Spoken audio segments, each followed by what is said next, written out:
ये वीडियो उन बच्चों के लिए खास है जो 11th में है, 12th में जाना चाहते हैं, जो बच्चे 12th में और नीट का पेपर देना चाहते हैं। खास क्यों है? क्योंकि बच्चे सोच रहे हैं कि यार मैं 11th में हूं, 11th थोड़ा सही नहीं है, लेकिन कुछ कुछ चैप्टर्स को अगर मैं पढ़ लूं तो मेरा 12th स्ट्रांग हो जाएगा। और जो बच्चे 12th में कह रहे हैं यार अगर मैं 11th के कुछ कुछ चैप्टर को पढ़ लूं तो मेरी 12th भी स्ट्रांग हो जाएगी, साथ साथ नीट में भी वो अच्छा स्कोर कर पाएंगे 11th के टॉपिक्स में। तो देखो, मैं उन चैप्टर्स के नाम बताने जा रहा हूं जो 11th में बहुत इंपॉर्टेंट है। शुरुआत करते हैं बेसिक मैथ से।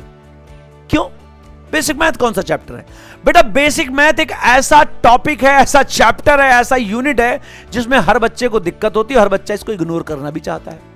तो भाई साहब 5-6 घंटे लगाइए, बेसिक मैथ सही करिए, हर जगह अपनी कैलकुलेशन को सुधारिए और फिजिक्स से जो डर है वो मैथ की कैलकुलेशन से उसको भी खत्म करिए। तो क्या करना है?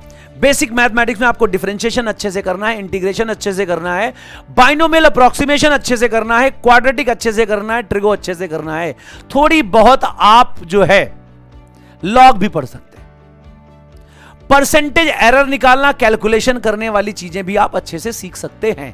तो ये छोटे छोटे टॉपिक है जिनको आप अच्छे से पढ़ लेंगे तो आपकी पूरी थ्रू आउट 11th और 12th कैलकुलेशन झमाझम हो जाएगी। अब बात करते हैं सेकंड चैप्टर की।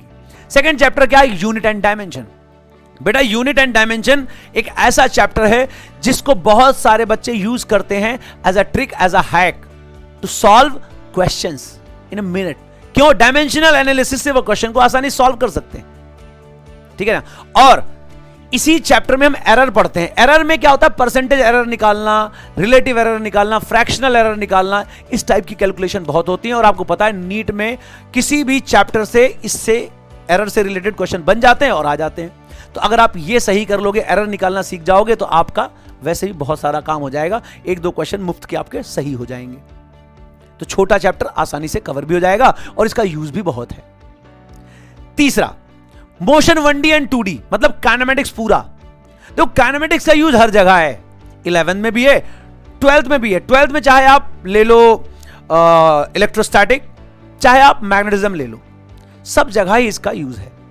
बेसिक काइनेमेटिक्स का हर जगह यूज है। तो आप काइनेमेटिक्स ढंग से सीख लीजिए, ठीक है।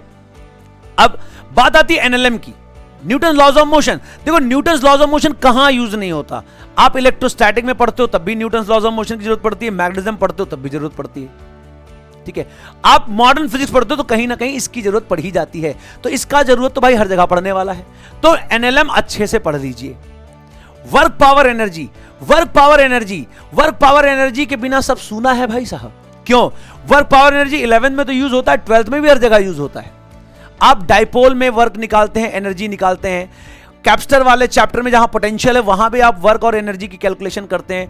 आप जब आप मैग्नेटिज्म में जाते हैं तब भी वहां वर्क और एनर्जी का खूब सारा खेल होता है। आप मॉडर्न फिजिक्स में पहुंचते हैं तब भी थोड़ा बहुत पोटेंशियल एनर्जी, काइनेटिक एनर्जी का खेल चलता है। तो आप वर्क एनर्जी और पावर वाला चैप्टर बहुत शानदार तरीके से पढ़ लीजिए, आपकी आत्मा को शांति मिलेगी।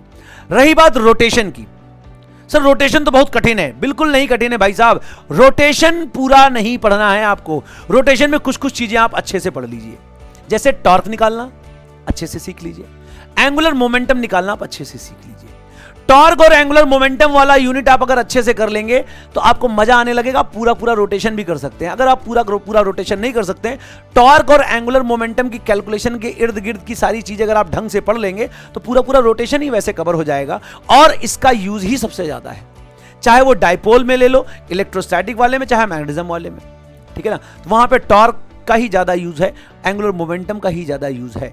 तो आप रोटेशन वाले चैप्टर में सेलेक्टिव होकर पढ़ सकते हैं। मैं सेलेक्टिव होने की ना बात करूं तो मैं बोलूंगा पूरा रोटेशन ही आप पढ़ लीजिए, ठीक है। लेकिन आप रोटेशन तक अच्छे से कवर कर लीजिए। फिर बात आती है एसएचएम की और वेव की। देखो एसएचएम क्या है? एसएचएम से पूरा आपका 11th रिवाइज हो जाएगा। ये काइनेमेटिक्स से लेके वर्क एनर्जी तक का पूरा पोर्शन एसएचएम के थ्रू रिवाइज हो जाता है। और एसएचएम जब आपको आ जाता है तो आप साइन कॉस के फंक्शन से थोड़ा फेमिलियर होना सीख जाते हैं। और साइन कॉस का फंक्शन आगे एसी में जाके चलना शुरू हो जाता है। तो अल्टरनेटिंग करंट में जब साइन कॉस आता है तो आपको फेज और ये सब चीजें जब आती हैं तो आपको ज्यादा डर नहीं लगता है। और फिर भी पूरी मैकेनिक्स इस एसएचएम में रिवाइज हो जाती है। तो आप एसएचएम भी अच्छे से कर लीजिएगा, ठीक है। क्योंकि एसएचएम का यूज वहां पे आपको इलेक्ट्रोस्टैटिक में भी पड़ता है और मैग्नेटिज्म में भी पड़ता है, जब डाइपोल वाइपोल हिलता है तब। फिर आती बात वेव की। वेव ऑप्टिक्स में भी यूज होता है, वेव यहां भी यूज होता है। और वेव की जब हम कैलकुलेशन करते हैं, इंटरफेरेंस वगैरह पढ़ते हैं, फिर से हम फेजर एनालिसिस पढ़ते हैं। और फेजर एनालिसिस का यूज एसएचएम में भी, वहां पे एसी में भी बहुत होता है, ईएम वेव में भी बहुत होता है, और वेव ऑप्टिक्स में तो होता ही होता है। तो वेव वाला चैप्टर पढ़ने से आपका वेव ऑप्टिक्स और ईएम वेव कवर हो जाएगा, साथ साथ एसी का कुछ कुछ पोर्शन कवर हो जाएगा। ठीक है, तो मैं फिर से आपको बता देता हूं, बेसिक मैथमेटिक्स कर लीजिए, laws of motion, basic mathematics कर लीजिए, आप यूनिट एंड डायमेंशन कर लीजिए, काइनेमेटिक्स कर लीजिए, एनएलएम कर लीजिए, वर्क एनर्जी कर लीजिए, रोटेशन अगर आप पूरा नहीं पढ़ सकते हैं, आपका कलेजा सूख रहा है, तो सिलेक्टिव होकर पढ़ सकते हैं, ऑसिलेशन वेव इजी है, उनको भी कर सकते हैं, तो बाकी कुछ पोर्शन वहां से आपका कवर हो जाता है। इस तरीके से आप 11 तो स्ट्रॉन्ग कर ही लेते हैं मेजर पोर्शन, बाकी आपका 12 भी स्ट्रॉन्ग हो जाता है। बीच की बची थर्मल फिजिक्स तो वो उतनी डिफिकल्ट है नहीं, वो आप केमिस्ट्री में पढ़ते हो, यहां भी पढ़ते हो, तो वो आपका कवर हो जाएगा। इस तरीके से आप 11 के साथ साथ 12 भी मजबूत कर सकते हैं और झमाझम फोड़ सकते हैं। Best of luck.